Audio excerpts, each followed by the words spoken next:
আকাশবাণী কলকাতা, স্থানীয় সংবাদ পড়ছে সুমন মুখোপাধ্যায়।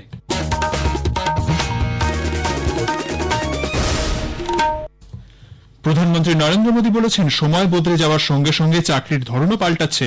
তিনি আজ আকাশবাণীর মাসিক বেতার অনুষ্ঠান মন কি বাতের ১১৪তম পর্বে এ প্রসঙ্গে সরকারের উদ্যোগের কথা জানিয়ে বলেন, gaming, animation, reel making, film making এবং পোস্টার মেকিং এ পারদর্শিতা দেখানোর জন্য ভারত সরকারের তথ্য ও সম্প্রচার মন্ত্রক ক্রিয়েট ইন ইন্ডিয়া থিমের অন্তর্গত ২৫টি চ্যালেঞ্জ শুরু করেছে। এই চ্যালেঞ্জগুলি যুবশক্তির প্রতিভা বিকাশে সাহায্য করবে। अगर इनमें से किसी स्किल में आप अच्छा प्रदर्शन कर सकते हैं तो आपके टैलेंट को बहुत बड़ा मंच मिल सकता है। इस आयोजन में कई सारे प्रोफेशनल ऑर्गेनाइजेशन भी शामिल हैं, जो इन चैलेंजेस को अपना पूरा सपोर्ट दे रहे हैं। इनमें शामिल होने के लिए आप wavesindia.org पर लॉग इन कर सकते हैं। প্রধানমন্ত্রী বলেছেন, মেক ইন ইন্ডিয়া কর্মসূচি দেশ জুড়ে গুরুত্বপূর্ণ হয়ে উঠেছে। চলতি মাসে ভারত সরকারের মেক ইন ইন্ডিয়া কর্মসূচি ১০ বছর পূর্ণ করেছে। সরকারের এই উদ্যোগের ফলে ক্ষুদ্র ও মাঝারি শিল্পক্ষেত্রগুলি লাভবান হয়েছে। জল সংরক্ষণের প্রয়োজনীয়তার কথা মনে করিয়ে দিয়ে প্রধানমন্ত্রী বলেন, দেশের বিস্তীর্ণ অঞ্চলে যে প্রবল বৃষ্টিপাত হচ্ছে তার জল ধরে রাখতে পারলে আগামী দিনগুলি জল সংকটের হাত থেকে দেশ রক্ষা পেতে পারে। দেশের বিভিন্ন অঞ্চলে এ ব্যাপারে প্রচারাভিযান শুরু হয়েছে বলেও তিনি জানান। এই প্রসঙ্গে প্রধানমন্ত্রী উত্তরপ্রদেশের ঝাঁসির বুন্দেলখণ্ডের মহিলাদের উদ্যোগের প্রশংসা করেন। আর কিছুদিনের মধ্যেই ২রা অক্টোবর স্বচ্ছ ভারত মিশনের ১০ বছর পূর্ণ হবে। এই আন্দোলন এখন বৃহৎ গণ আন্দোলনের রূপ নিয়েছে।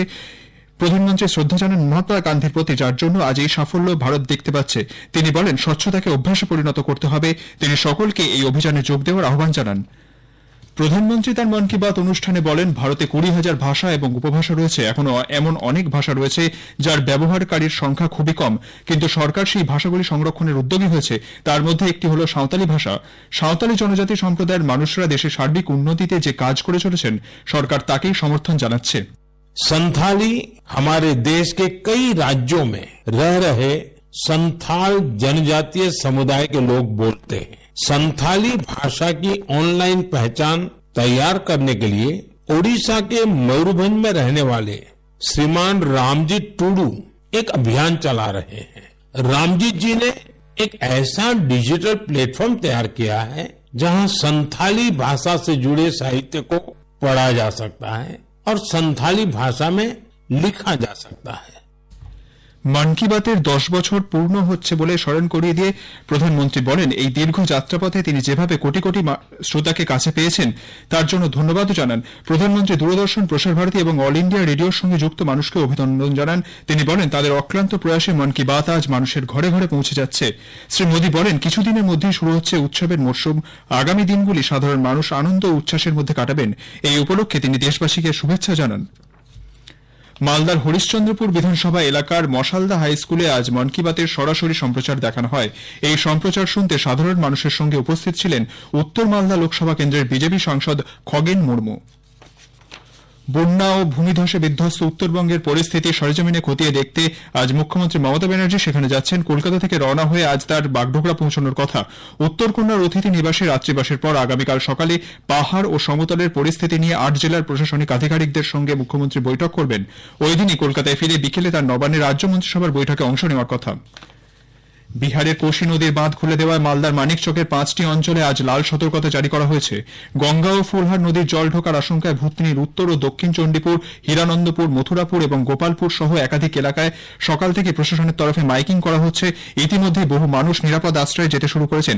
জেলাশাসক নীতিন সিংহানিয়া ভূতনি বীজ সংলগ্ন এলাকা পরিদর্শনে যান এবং ত্রাণ পাঠানোর ব্যবস্থা করেন। তিস্তার সংরক্ষিত এলাকায় লাল সতর্কতা জারি করা হয়েছে কোচবিহারে। তবে গতকাল বিকেলের পর থেকে কোচবিহার জেলায় বৃষ্টি কম হওয়ায় বিভিন্ন নদীর জল কিছুটা নামতে শুরু করেছে। অবশ্য এখনো পর্যন্ত জেলার মেখলিগঞ্জ মহকুমার তিস্তার চরের অনেক এলাকা জলমগ্ন।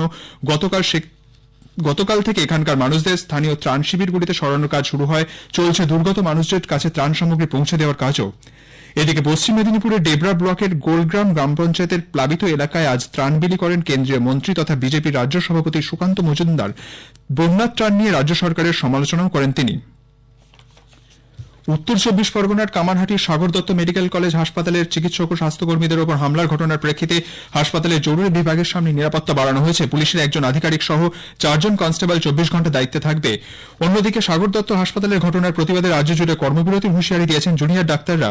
গতকাল জুনিয়র ডাক্তার চিকিৎসক সংগঠনের গতকাল জুনিয়র চিকিৎসক সংগঠনের জিবি বৈঠকের পর ডাক্তার অনিকেত মাহাতো জানান, আগামীকাল সুপ্রিম কোর্টে আরজিকর মামলা শুনানি রয়েছে। আদালতে রাজ্য সরকার নিরাপত্তা নিয়ে কি প্রতিশ্রুতি দেয় সেদিকেও নজর থাকবে তাদের। অন্যদিকে আজই হাসপাতালে যান প্রদেশ কংগ্রেস সভাপতি শুভঙ্কর সরকার।